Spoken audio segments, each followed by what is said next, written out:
तो क्या हो कि अगर आप लोग एक ऐसे टनल में फंस जाओ जहां से बाहर निकलने का कोई भी रास्ता ना हो, साथ ही उस जगह पर 1 घंटे का समय 1 हफ्ते के बराबर हो।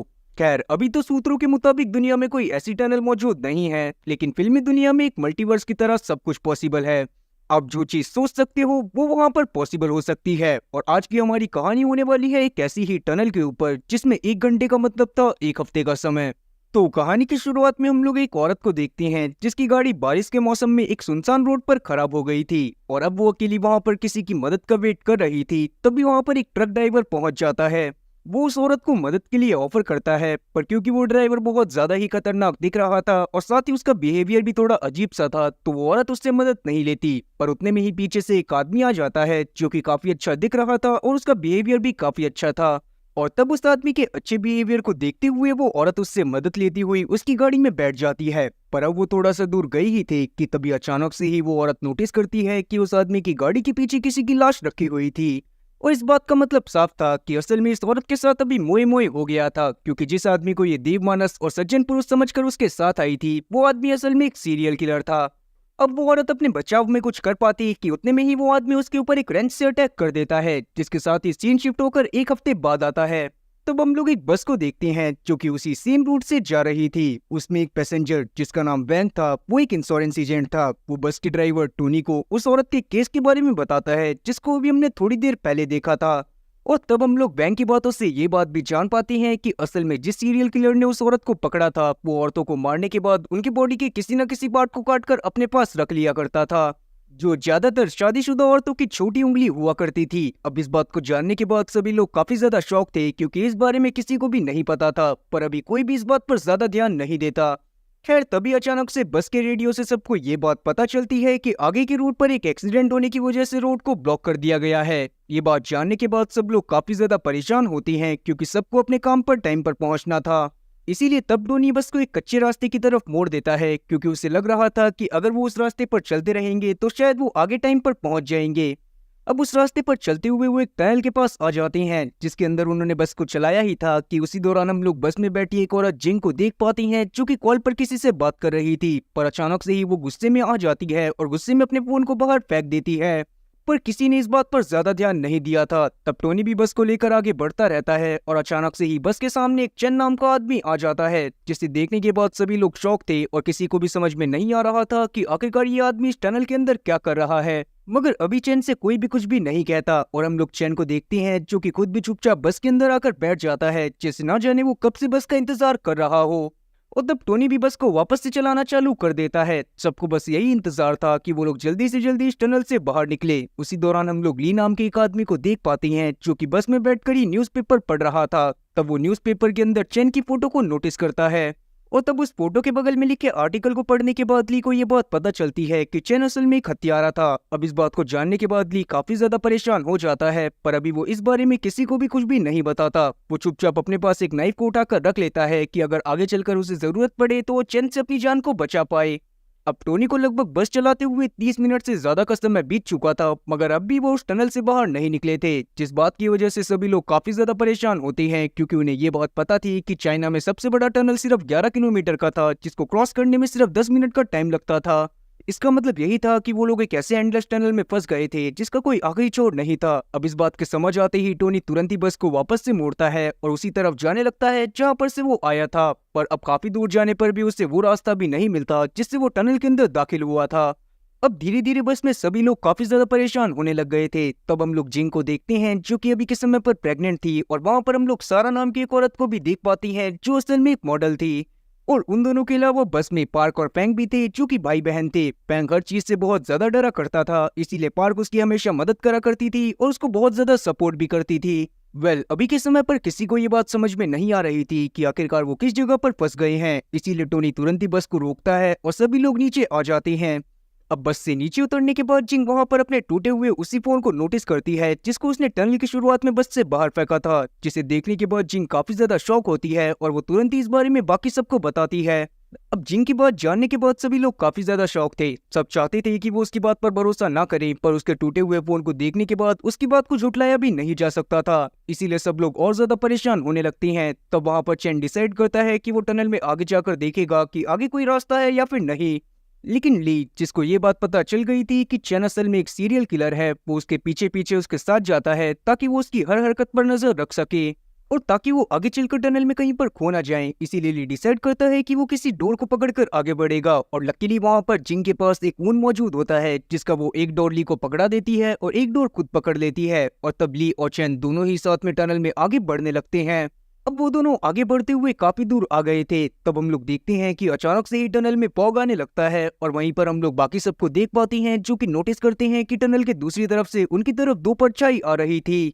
फिर जब वो दोनों परछाई थोड़ा सा और आगे आती हैं तो सब लोगों को पता चलता है कि वो दोनों असल में चैन और साथी ली ही थे, जिन्हें देखने के बाद सभी लोग काफी ज्यादा शॉक होती हैं, क्योंकि वो दोनों सीधे रास्ते से गए थे और वो टनल की दूसरी तरफ से वापस आ रहे थे।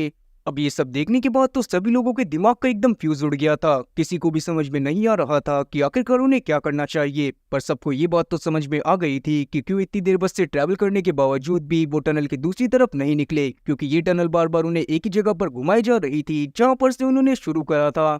अब किसी को ये बात नहीं पता थी कि वो लोग कितने समय तक उस टनल में फंसे रहेंगे और वो लोग वहां से कैसे बाहर निकलेंगे। इसीलिए ली वहां पर सभी लोगों के खाने पीने के सामान को इकट्ठा कर लेता है ताकि वो आगे चलकर उन सबको बराबर हिस्सों में बांट पाए। अब थोड़ी देर बाद हम लोग ली, टोनी, वोंग और साथ ही चैन को देख पाते हैं, जिन्होंने डिसाइड करा था कि वो टनल में आगे जाकर बाहर निकलने के रास्ते के बारे में कुछ पता करेंगे। उसी दौरान हम लोग बाकी सबको देख पाते हैं जो कि बस के अंदर लेट गए थे ताकि वो थोड़ा सा आराम कर सके। तब सारा, फैंग, जिंग और पार्क सो जाते हैं, जिसके थोड़ी देर बाद जब जिंग की आंख खुलती है तो वो देखती है कि बस में पूरी तरह से जंग लग चुका था, जिसे देखने के बाद वो काफी ज्यादा शॉक होती है, क्योंकि उसके कुछ भी समझ में नहीं आ रहा था कि आखिरकार बस में जंग कहाँ से लगा और उसमें इतनी सारी धूल कहाँ से आई।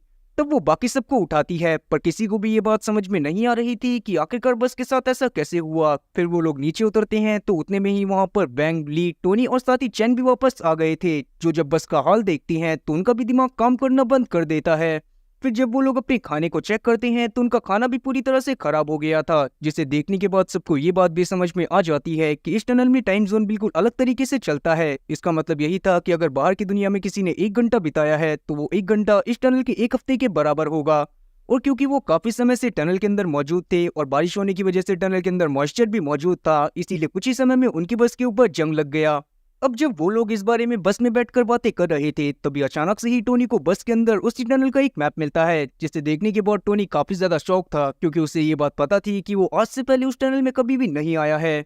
पर अभी टोनी इस बारे में ज्यादा नहीं सोचता और ली के साथ उस मैप को स्टडी करने लगता है, जिससे उसे पता चलता है कि इस टनल के आसपास और भी काफी सारी चीजें हैं। अब वो लोग इस बारे में बातें कर ही रहे थे कि तभी अचानक से ही टनल की सारी लाइट्स बंद हो जाती हैं और जब लाइट वापस आती हैं तो सब लोग देखते हैं कि ली वहां से गायब था। जिस जगह पर ली खड़ा हुआ था उस जगह पर काफी सारा खून फैला था और उस जगह पर से ऐसा लग रहा था जैसे कोई किसी लाश को अपने साथ घसीट कर कहीं पर लेकर गया हो। ये चीज देखने के बाद सब लोग काफी ज्यादा डर जाते हैं, पर डरते हुए वो लोग उस खून का पीछा करते हुए टनल की एक दीवार के पास पहुंच जाते हैं। उस दीवार को टोकने पर ऐसा लग रहा था जैसे उस दीवार के पीछे कोई रास्ता हो। तब सभी लोग उस दीवार को तोड़ देते हैं और वो देखते हैं कि उस जगह पर एक सीक्रेट रूम था, जिसे देखने के बाद सब लोग उसके अंदर चले जाते हैं और देखते हैं कि वहां पर काफी सारी चीजें मौजूद थी, जैसे कि काफी सारी न्यूज़पेपर कटिंग जो कि मिसिंग लोगों के बारे में थी। साथ ही उस जगह पर जार में काफी सारी औरतों के कटे हुए हाथ रखे हुए थे, जिसे देखने के बाद सब लोग काफी ज्यादा परेशान हो जाते हैं, क्योंकि वो लोग समझ गए थे कि ये रूम असल में उसी सीरियल किलर का है जिसको हमने मूवी की शुरुआत में देखा था। पर क्योंकि सबको ये बात भी पता थी कि अगर वो इस टनल से बाहर निकलना चाहते हैं तो उन्हें बाहर निकलने का क्लू भी उसी रूम से मिलने वाला था, इसीलिए सब लोग तुरंत ही उस क्लू को ढूंढने में लग जाते हैं। तब उन्हें वहां पर एक अजीब सा कैलेंडर मिलता है जिसमें सिर्फ 15 जुलाई की डेट लिखी हुई थी। और तब चैन को वहां पर एक सीक्रेट मैप भी मिलता है, जिसे देखने के बाद उसे उस टनल की डिजाइन थोड़ी थोड़ी समझ में आने लगती है, जिसे देखने के बाद उसे ये बात पता चलती है कि असल में उस टनल से 6 रास्ते जुड़े हुए थे और अगर उन्हें उस टनल से बाहर निकलना था तो उन्हें कहीं ना कहीं उन 6 रास्तों को क्रॉस करना पड़ेगा। ये लोग एक टनल को तो क्रॉस कर चुके थे और अब इनके सामने 5 टनल और आने वाली थी, और उन सभी टनल की खास बात ये थी कि उन सभी का टाइम जोन अलग अलग था। अब ये सब देखने के बाद चैन के साथ सभी लोग काफी ज्यादा परेशान थे। तब चैन वापस से उस कैलेंडर को देखने लगता है जिस पर सिर्फ 15 जुलाई की डेट लिखी हुई थी। उसे देखने के बाद उसे काफी ज्यादा अजीब लगता है और वो तुरंत ही उस कैलेंडर को उतार लेता है, जिसके पीछे एक खुफिया रास्ता था जिसकी मदद से अब वो लोग दूसरी टनल में पहुंच जाते हैं।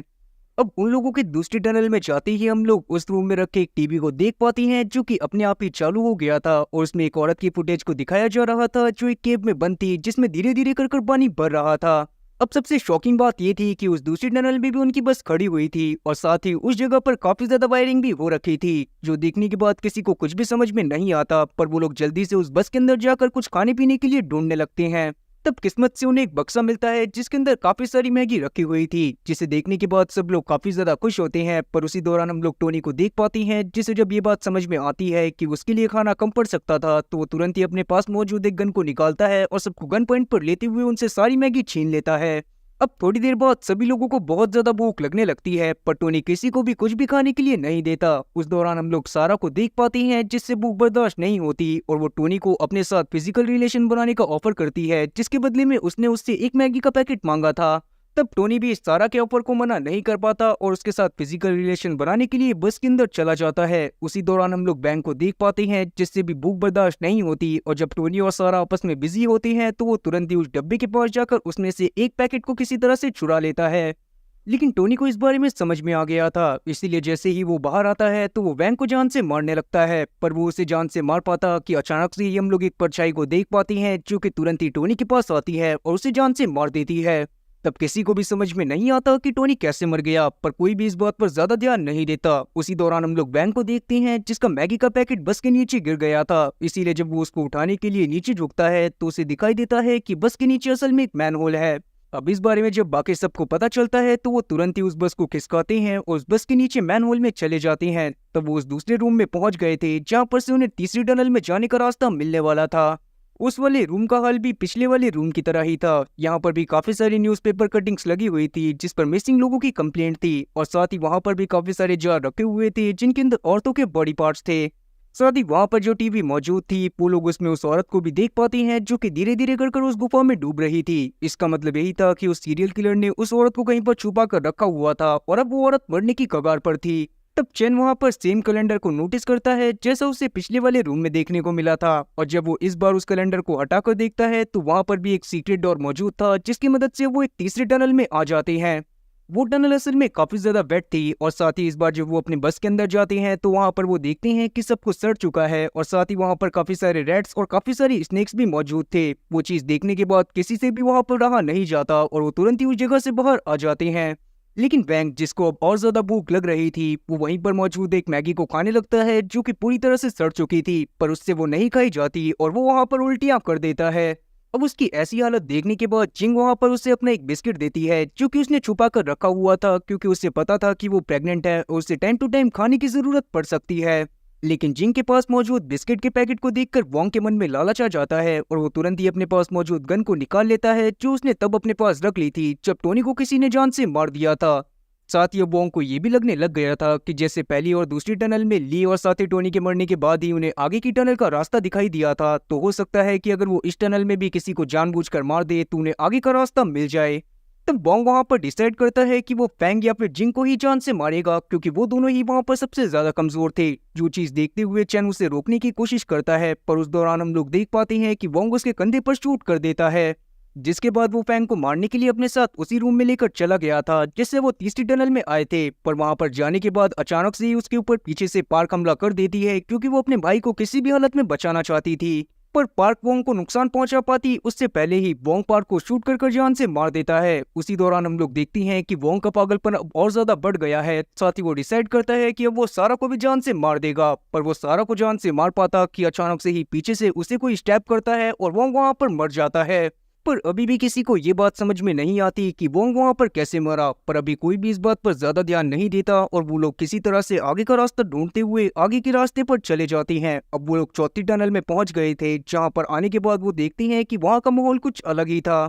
वहां पर सभी लोगों को काफी ज्यादा हेलुसिनेशन हो रहे थे, पर अभी किसी तरह से वो लोग अपने दिमाग के ऊपर काबू करते हुए आगे बढ़ने लगते हैं। उस दौरान हम लोग देखते हैं कि सारा बस में जाकर बैठ जाती है, क्योंकि उसे काफी ज्यादा अजीब लग रहा था। तभी जिंग को भी लेबर पेन होना चालू हो जाता है, जो देखते हुए चैन उसके पास ही रुक जाता है। पर हम लोग बस में देख पाते हैं कि वहां पर सारा को लग रहा था कि बस में काफी सारे लोग आ रहे हैं, जिन्हें देखने के बाद वो उनसे बातें करने की कोशिश करने लगती है। पर धीरे धीरे सारा काफी ज्यादा डर गई थी, इसीलिए वो तुरंत ही बस से नीचे उतरती है और टनल के दूसरी तरफ भागना चालू कर देती है। जिस दौरान वो एक ऐसी जगह पर पहुंच गई थी जहाँ पर बहुत सारी डेड बॉडीज पड़ी हुई थी, जिन्हें देखने के बाद सारा और ज्यादा डर जाती है और भागती हुई आगे चली जाती है। तब वो भागते हुए एक मिरर के पास पहुंच जाती है। वो उस मिरर के सामने रखी चेयर पर जाकर बैठती है कि तभी अचानक से ही हम लोग अंधेरे में देखते हैं कि पीछे से एक साया आकर उसकी गर्दन के ऊपर चाकू रखता हुआ उसकी वीगस नर्व को कट कर उसे जान से मार देता है। पर अभी हमें नहीं बताया जाता कि इन सभी लोगों को कौन जान से मार रहा था। दूसरी तरफ हम लोग देखते हैं कि जिंग की डिलीवरी भी हो जाती है और चेन और साथ ही फैंग उसके साथ आगे बढ़ने लगती हैं और अब वो लोग फिफ्थ टनल के पास पहुंच गए थे।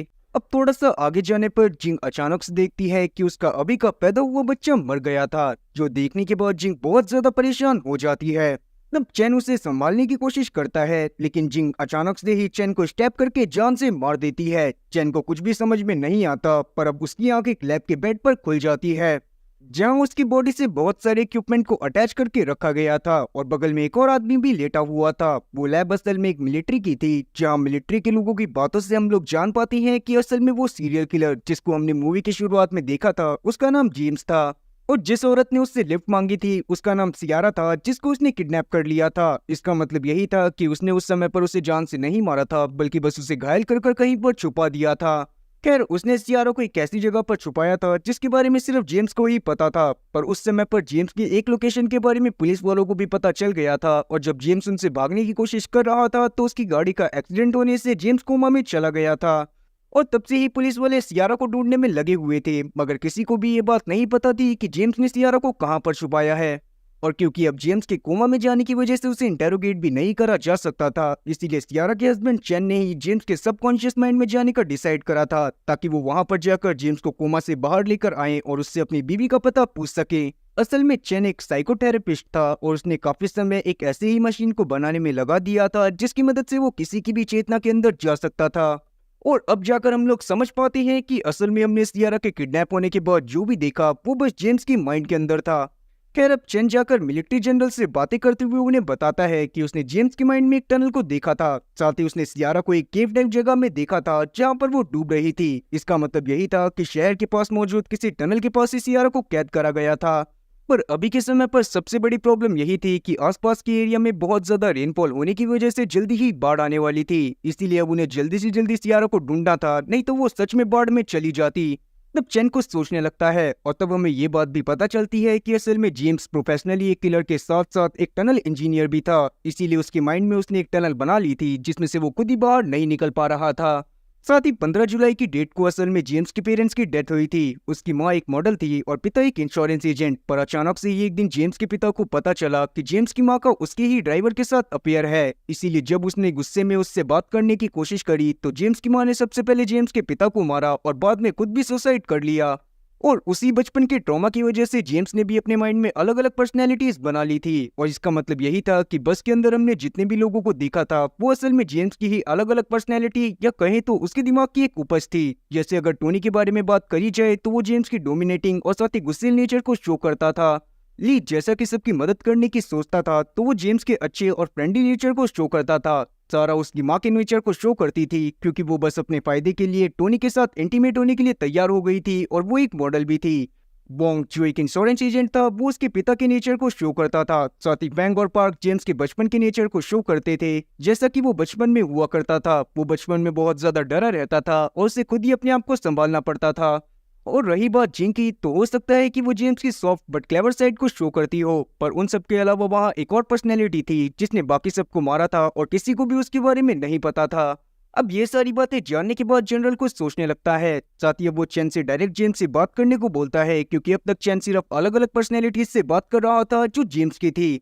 और अब ये बात सुनने के बाद चैन एक बार वापस से जेम्स की चेतना में आ जाता है, जहां आकर वो सीधा जेम्स से बातें करते हुए उससे पूछना चालू कर देता है कि सियारा कहां पर है, मगर जेम्स उसे कुछ भी नहीं बताता। और तब उसकी बातों से हम लोग जान पाते हैं कि असल में जेम्स सिर्फ उन औरतों को मारता था जिनका शादी के बाद भी एक्स्ट्रा मैरिटल अफेयर था, और ऐसा जेम्स इसी वजह से करता था क्योंकि उससे ऐसी औरतों को मारने में बहुत ज्यादा सुकून मिलता था, क्योंकि बचपन के समय में उसकी माँ के एक्स्ट्रा मैरिटल अफेयर की वजह से ही जेम्स की पूरी लाइफ बर्बाद हो गई थी, और इसीलिए जेम्स को उसकी माँ जैसी औरतों से सख्त नफरत थी।